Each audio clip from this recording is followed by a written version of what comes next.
Persian ഗൾഫിൽ കഴിഞ്ഞ മാസം തകർന്ന കപ്പൽ ഇസ്രായേൽ ആക്രമിച്ച് തകർത്തതാണോ എന്നൊരു സംശയം ഇപ്പോൾ ബലപ്പെട്ടു വരികയാണ്. ഈ വിഷയവുമായി ബന്ധപ്പെട്ട് സമഗ്രമായ അന്വേഷണം നടത്തണമെന്ന് ഇറാൻ നിലപാട് പറഞ്ഞതോടുകൂടി ഇവിടെ കൃത്യമല്ലാത്ത പല പ്രവൃത്തികളും നടന്നിട്ടുണ്ട് എന്ന് സംശയം ജനിപ്പിക്കുന്ന തരത്തിലാണ് ഇറാന്റെ ഭാഗത്തുനിന്ന് ഇപ്പോൾ ഈ അഭിപ്രായം പുറത്തു വന്നത്. പറഞ്ഞു വരുന്ന വിഷയം കഴിഞ്ഞ ഫെബ്രുവരി 18 പേർഷ്യൻ ഗൾഫിൽ വെച്ച് ഇറാന്റെ ചരക്ക് കപ്പൽ മുങ്ങിപ്പോയി.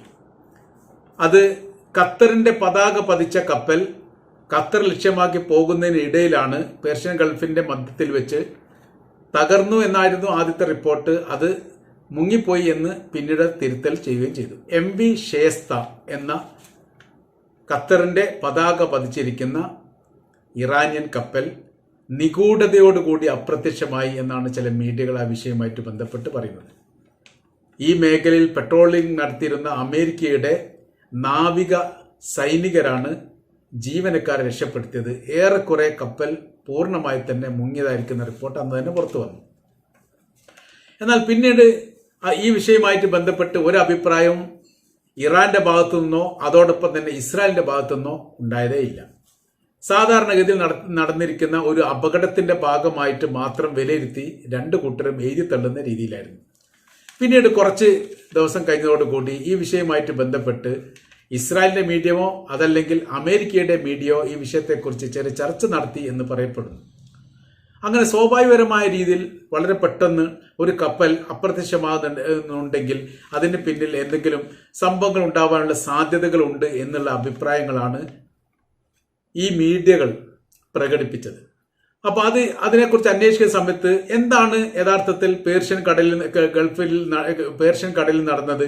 അവിടെ പെട്ടെന്നൊരു സുപ്രഭാതത്തിൽ ഇറാന്റെ കപ്പൽ കാണാതാകുന്നു. അങ്ങനെയെങ്കിൽ അതിന്റെ പിന്നിൽ ആരെങ്കിലും പ്രവർത്തിച്ചിട്ടുണ്ടോ എന്നുള്ള ഒരു പ്രാഥമിക അന്വേഷണം പോലെയുള്ള റിപ്പോർട്ട് വന്നതോടുകൂടിയാണ് ഇതിന്റെ ഗൗരവം ഇറാൻ തന്നെ മനസ്സിലാക്കിയത് എന്നാണ് നമുക്ക് തിരിച്ചറിയാൻ വേണ്ടി പറ്റുന്നത്. അപ്പോൾ ഈ വിഷയവുമായിട്ട് ബന്ധപ്പെട്ട് കൃത്യമായിരിക്കുന്ന വിവരങ്ങൾ നൽകാൻ വേണ്ടിയിട്ട് അതിൽ യാത്ര ചെയ്ത ഉദ്യോഗസ്ഥരോട് ബന്ധപ്പെട്ടവരോട് ഇറാൻ അഭ്യർത്ഥിച്ചു. അങ്ങനെ അഭ്യർത്ഥിച്ചതോടനുബന്ധിച്ച് ഒരു കൃത്യമായിരിക്കുന്ന ഒരു അപകടത്തിൽപ്പെടാൻ മാത്രമുള്ള ഒരു സംഭവ വികാസങ്ങളും ആ യാത്രയോടനുബന്ധിച്ച് എവിടെ ഉണ്ടാതായിരിക്കുന്ന വിവരങ്ങൾ ഇല്ല എന്ന് അവർ പറഞ്ഞതോടുകൂടിയാണ് ഇതിൽ ഒരു അക്രമം നടത്താനോ അല്ലെങ്കിൽ അക്രമം നടന്നിരിക്കാനോ സാധ്യതയുണ്ട് എന്നുള്ളത് വിലയിരുത്തുന്നത്. അപ്പോൾ ഇറാനും ഇസ്രായേലും തമ്മിൽ ഇതിനു മുൻപ് കപ്പലുമായി ബന്ധപ്പെട്ട ഒരുപാട് വിഷയങ്ങൾ നിലനിൽക്കുന്നുണ്ട്. ആ വിഷയത്തിന്റെ തുടർച്ചയാണോ എന്ന തരത്തിലും ഇപ്പോൾ നിലവിൽ ഈ ചർച്ച വഴിമാറി ഒഴുകിക്കൊണ്ടിരിക്കുകയാണ്. പറയുന്ന കാര്യം ഇസ്രായേലിന്റെ ശതകോടീശ്വരനായിരുന്ന ഇയാൾ ഓഫറിന്റെ ഒരു കപ്പൽ ഏതാനും മാസങ്ങൾക്ക് മുമ്പ് ഇറാൻ തട്ടിയെടുത്തിരുന്നു അല്ലെങ്കിൽ പിടിച്ചെടുത്തിരുന്നു.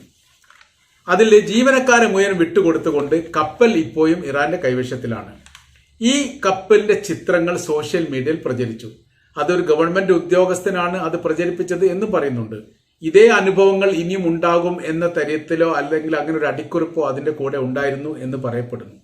എന്ന് വെച്ചാൽ തങ്ങളുടെ കപ്പൽ നഷ്ടപ്പെട്ടിട്ടുണ്ടെങ്കിലും തങ്ങൾക്ക് ഇനിയും കപ്പൽ ആക്രമിക്കാനും പിടിച്ചെടുക്കാനും മാത്രം ശക്തിയും ബലവും ഉണ്ട് എന്ന് തങ്ങൾ മുൻപ് തെളിയിച്ചതല്ലേ, അതിന്റെ ശേഷം നിങ്ങൾ ഈ പ്രവൃത്തി ചെയ്യുന്നത് എന്തിനാണ് എന്ന തരത്തിലുള്ള ഒരു അഭിപ്രായം ചോദിക്കുന്ന രീതിയിലാണ് അങ്ങനെ കമാൻഡുകളൊക്കെ പ്രത്യക്ഷമായത്. ഇപ്പൊ യഥാർത്ഥത്തിൽ ഇതിന്റെ കാര്യങ്ങൾ എന്ന് പറയുന്നത് ഇതിന്റെ ദൃശ്യങ്ങൾ മുഴുവനും പകർത്തിയെടുക്കാനും ആ കാര്യത്തെക്കുറിച്ച് സമഗ്രമായിരിക്കുന്ന അന്വേഷണം നടത്താൻ വേണ്ടിയിട്ടുമാണ് തീരുമാനിച്ചത്. അങ്ങനെ ഏതെങ്കിലും തരത്തിൽ ഇസ്രായേലിന് ഈ വിഷയവുമായിട്ട് ബന്ധപ്പെട്ട് വല്ല പങ്കാളിത്തവും ഉണ്ടെങ്കിൽ അത് മേഖലയിൽ, അതായത് പേർഷ്യൻ ഗൾഫ് കടലിടുക്ക് മേഖലയിൽ വലിയ സംഘർഷാവസ്ഥയിലേക്ക് എത്തും എന്ന് രാഷ്ട്രീയ നിരീക്ഷകർ വിലയിരുത്തുന്നു. അമേരിക്കയുടെ പെട്രോളിംഗ് നടത്തിയിരുന്ന നാവിക ഉദ്യോഗസ്ഥരാണ് ഇറാൻ ജീവനക്കാരെ രക്ഷപ്പെടുത്തിയത് എന്ന് പറയുന്നത് ഒരർത്ഥത്തിൽ വലിയ സഹായ കാര്യങ്ങളാണ് അവർ ചെയ്തത്. എങ്കിലും ഇങ്ങനത്തെ പെട്ടെന്നുള്ള ഒരു സാഹചര്യത്തിൽ ഇറാന്റെ നാവികസേന ഈ മേഖലയിൽ തന്നെയാണോ പെട്രോളിംഗ് നടത്തുന്നത് അല്ലെങ്കിൽ വിവരങ്ങൾ അറിഞ്ഞതിന് ശേഷം എത്തിയതാണോ എന്ന തരത്തിലും ഇപ്പോൾ സംശയം ബലപ്പെടുകയാണ്. ഏതായിരുന്നാലും ഇറാനും ഇസ്രായേലും തമ്മിലുള്ള സംഘർഷം ഭൂമിയിലും ആകാശത്തും മാത്രമല്ല യഥാർത്ഥത്തിൽ കടലിലും ഉണ്ടാവാനുള്ള സാധ്യതകളാണ് വിലയിരുത്തപ്പെടുന്നത്. അതിശക്തമായിരിക്കുന്ന പ്രതിരോധ സംവിധാനങ്ങളുടെ സൃഷ്ടിപ്പ് തങ്ങളുടെ കൈവശത്തിലുണ്ടെന്നും സർവ്വമേഖലയിലും ആക്രമിക്കാൻ അല്ലെങ്കിൽ പ്രതിരോധിക്കാൻ മാത്രം ബലമുള്ള രാഷ്ട്രമാണ് ഇറാൻ എന്നുള്ള കാര്യം നിങ്ങൾ മനസ്സിലാക്കാതെ പോകുന്നോ എന്ന് ഇതിനിടയിൽ തന്നെ ഇറാന്റെ വിദേശകാര്യമന്ത്രി അബ്ബാസ് അരാഗ്ചി പറഞ്ഞ കാര്യവുമായി ബന്ധപ്പെട്ട് വലിയ വിവാദം നടത്തിയിരുന്നു. നിങ്ങൾ എന്തുദ്ദേശിച്ച് ഏത് രാജ്യത്തെ ഉദ്ദേശിച്ചാണ് ഇങ്ങനെ പറഞ്ഞത് എന്നുള്ള ചോദ്യങ്ങളൊക്കെയാണ് ഉണ്ടായത്. അത് മനസ്സിലാകേണ്ടവർക്ക് മനസ്സിലാകും, മനസ്സിലാകാത്തവർ അത് മനസ്സിലാക്കേണ്ട കാര്യമില്ല എന്ന് അദ്ദേഹം അതിന് മറുപടി പറയുകയും ചെയ്തു. നിങ്ങൾ 1967 അറബ് ഇസ്രായേൽ യുദ്ധവുമായി ബന്ധപ്പെട്ടുള്ള പരാമർശത്തോടനുബന്ധിച്ചാണ് അന്ന് കണ്ട ഇറാൻ അല്ല ഇന്ന്, അന്ന് കണ്ട രീതിയിലായിരിക്കില്ല ഒരു യുദ്ധം ഉണ്ടാവുകയാണെങ്കിൽ ഭാവിയിൽ ഉണ്ടാവാൻ പോകുന്നത്. ഇന്ന് ഞങ്ങൾ സർവ്വ സന്നാഹങ്ങളും ഉപയോഗപ്പെടുത്തിക്കൊണ്ട് ലോക രാഷ്ട്രങ്ങളോടൊപ്പം ചേർന്ന് നിൽക്കുന്ന രാജ്യമാണ്. സൈനിക ബലത്തിലും ആയുധ ബലത്തിലും ശക്തി ബലത്തിലും ഞങ്ങൾ മുന്നേറ്റം തന്നെയാണ് ഉണ്ടാക്കുന്നത് എന്നതിൻ്റെ ഏറ്റവും വലിയ തെളിവായി 2 പ്രാവശ്യം ഇസ്രായേലിനെ നേരിട്ട് കൊണ്ട് തങ്ങൾ ആക്രമിച്ചിട്ടുണ്ട്. അതും 2000 കിലോമീറ്റർ വൈദൂരത്തിൽ പറന്നുകൊണ്ട് ലക്ഷ്യം കാണിക്കാൻ പറ്റുന്ന തരത്തിലുള്ള മിസൈലുകൾ ഉപയോഗിച്ചുകൊണ്ടാണ് തങ്ങൾ ഇസ്രായേലിനെ ആക്രമിച്ചത്. ഈ കാര്യങ്ങളൊക്കെ ഇപ്പോൾ വിഷയമായിട്ട് വരാനുള്ള കാര്യം ഈ കപ്പൽ മുങ്ങിയതുമായിട്ട് ബന്ധപ്പെട്ട കാര്യത്തെക്കുറിച്ച് അന്വേഷണത്തിന്റെ ഭാഗമായി ഇസ്രായേലിന് ഇതിൽ പരാമർശം ഉണ്ടാവാനുള്ള സാധ്യതകൾ വിലയിരുത്തുന്നു. അതിന് അവർ പറയുന്ന 1-2 ഉദാഹരണങ്ങൾ ഇസ്രായേലിന് കൃത്യമായ രീതിയിൽ രഹസ്യമായ ആക്രമണം നടത്താനും രഹസ്യമായിരിക്കുന്ന മുന്നറിയിപ്പ് നൽകാനും സാധിക്കും. പല ഘട്ടങ്ങളിൽ അവർ ചെയ്യാറുണ്ട്.